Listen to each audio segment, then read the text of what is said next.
everyone. Welcome to today's podcast. We are honored to present this session as a part of our law event, where we explore critical issues through interdisciplinary perspectives. Today's topic is pregnancy-related violence, an issue that lies at the intersection of law, medicine, ethics, and human rights. This discussion will discover sensitive but extremely important areas such as abortion, surrogacy, forced sterilization, and female feticide and illegal gender screening. To help us understand these issues from a medical standpoint, we are joined by Dr. Nagalakshmi, gynecologist of Kamakshi Hospital, Mysore. Welcome, ma'am. Thank you. To begin with, from a medical perspective, how do you define pregnancy-related violence, and what are the most common forms of violence that you have come across through your medical journey? Most of the time, the woman has two females. So when she has two females, then there is some sort of a less care during her pregnancy.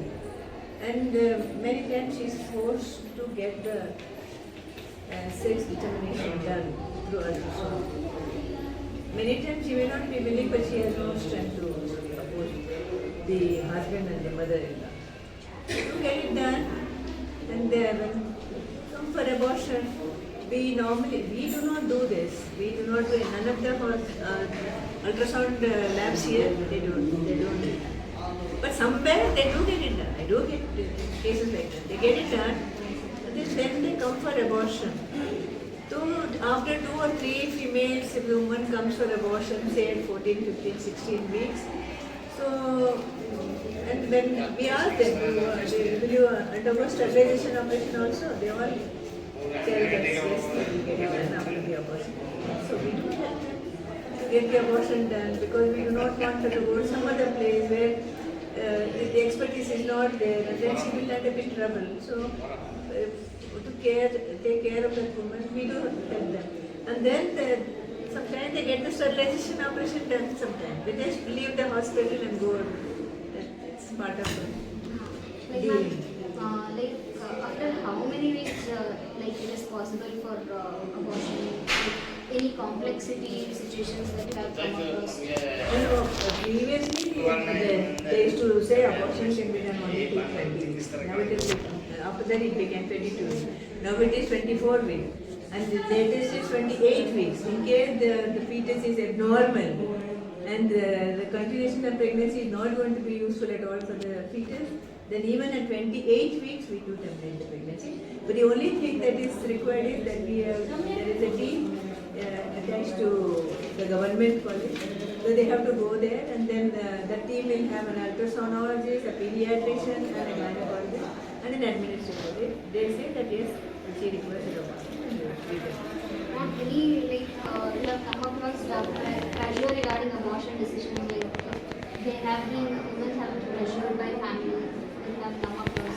Yeah, it's quite common. It's quite common. The woman after 2 or 3 female days, she also does not want to have the pregnancy, so then she is forced to conceive, and then after that she is taken to some place where they do the test, whether it's a male or a female, and she does not want to get the abortion done because she has no power to proceed. So when they come and then they're thinking about the woman's health, we do help them because it is better to undergo abortion in an expert hand and in a good hospital rather than sending her away to some not well educated or trained and then let her trouble. Any physical or psychological impacts of this forced abortion on women? Psychological. Definitely, but then the woman is so busy taking care of other children, cooking, daily routine, and all. She has no time to mourn or something, no time to make her feelings felt. It's the life of a woman. Coming to surrogacy is often viewed as a medical procedure, but it also can be involve exploitation. What ethical and medical concerns arise in surrogacy? but the surrogacy is a lot of government rules now. It is previously there used to be no documentation and how the surrogate women are selected and how they are kept for 9 months. There used to be nothing like that. But now the government is very strict. It is not so easy to have surrogacy. And this is a problem with IVF centers. We don't really. And coming to forced sterilization, ma'am, like forced or non-consensual sterilization has been reported among certain marginalized groups like vulnerable populations. So, from doctor's standpoint, how serious is this issue, ma'am? It's not very common, but I am in this hospital for almost 20 years, so I do come across women who have been forced to undergo sterilization just because she's a second wife and the husband already has a couple of children and the husband does not want to have children from her. So I had cases like that. And then I have also had cases wherein they have divorced the husband who forced her to have sterilization and have had a second marriage and they have come for recriminalization also. We have had. Ma'am, does it violate like medical ethics or patient autonomy? Of course, you're not supposed to be forced to undergo sterilization. Of course. It is totally not legal at all, illegal it is.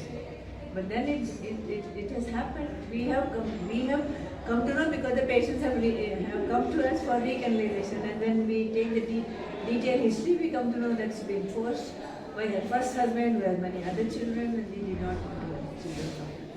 So that's how we have come to know. But in our hospital, there is no question of forced sterilization. Absolutely. Like coming to intimate partner, like violence of intimate partner, pregnancy can increase women's vulnerability to intimate partner violence. Like what warning signs do doctors look for, and how does such violence affect both maternal and fetal health? Fortunately, in our country, not much of violence on pregnant women. We are very lucky that pregnancy is respected, one and all. So even in-laws, they do take care of their daughters when they are pregnant. So I think that's a wonderful. Pregnancy is viewed with respect in our society. That's a wonderful thing. During pregnancy, women are really taken good care. Only when there is a problem like a couple of female children she's had, and everybody is worried what is going to happen. In that situation, maybe she may not be getting that much care that she will need. Coming to our female feticide and gender screening. Despite strict laws, female feticide and legal gender screening continue in some areas. As a medical professional, what challenges do you face in preventing these practices, and how effective are current regulatory mechanisms to stop this? I don't think this current regulatory thing has had any effect because people still get fetal sex determined and still come forward. I don't think it really it has not stopped. It has not stopped. There are people, somehow they come to know where these things are happening.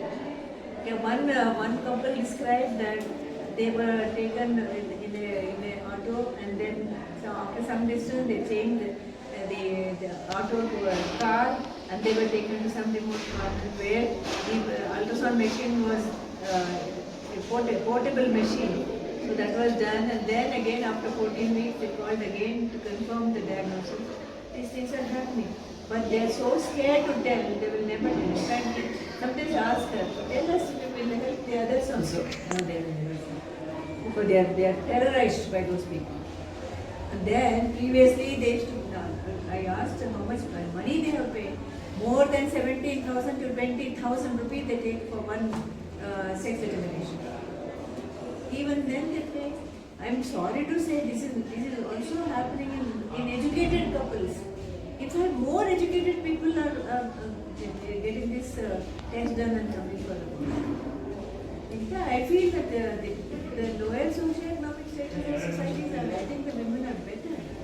After 1 or 2 children, they are getting the sterilization operation done.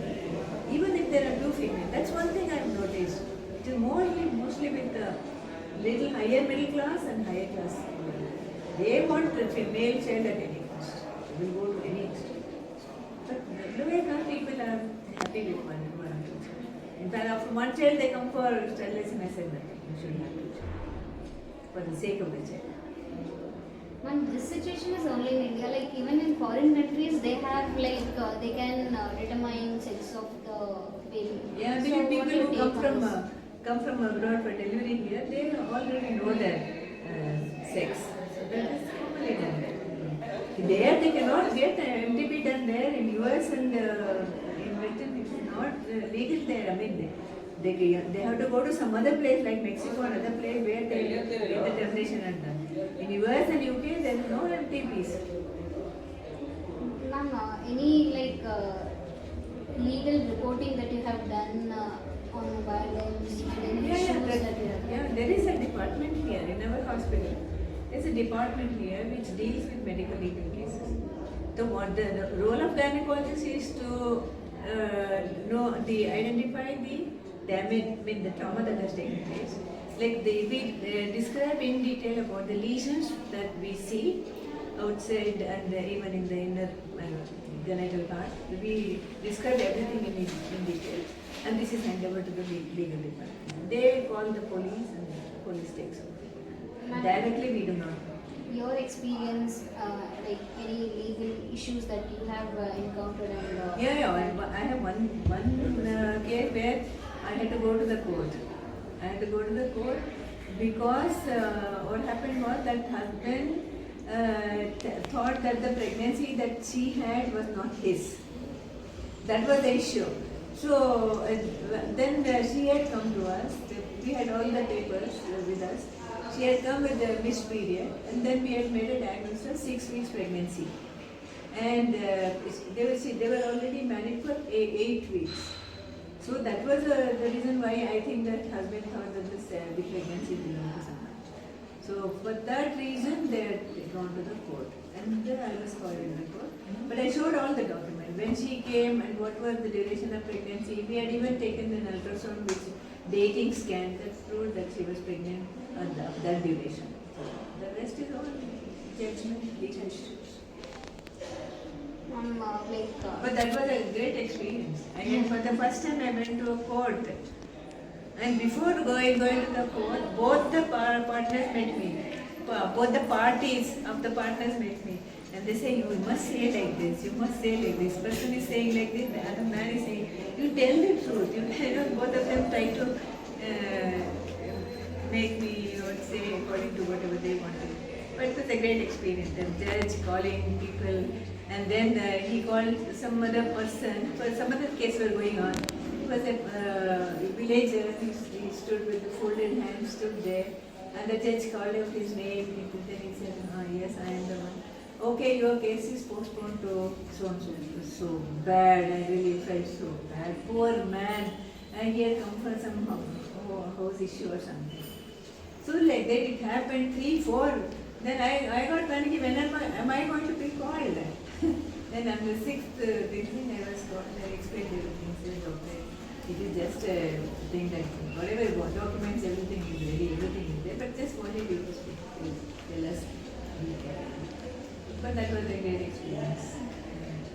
Like a complicated pregnancy that you have handled, even 7 months, children will be born in 7 months. You mean premature Yeah. deliveries? Prematurity is very common. So almost 10 to 12% of pregnancies end up in preterm labor. How do you handle even twins and triplets? Yeah, I have had a triplet. They're all grown up now. They're just in the college, they're 19 years. And twins, very common. Especially now that IVF is happening. The twin pregnancy has increased. Is it complicated to have twins and triplets? How does it? Definitely, it is not like singleton pregnancy. All complications are more.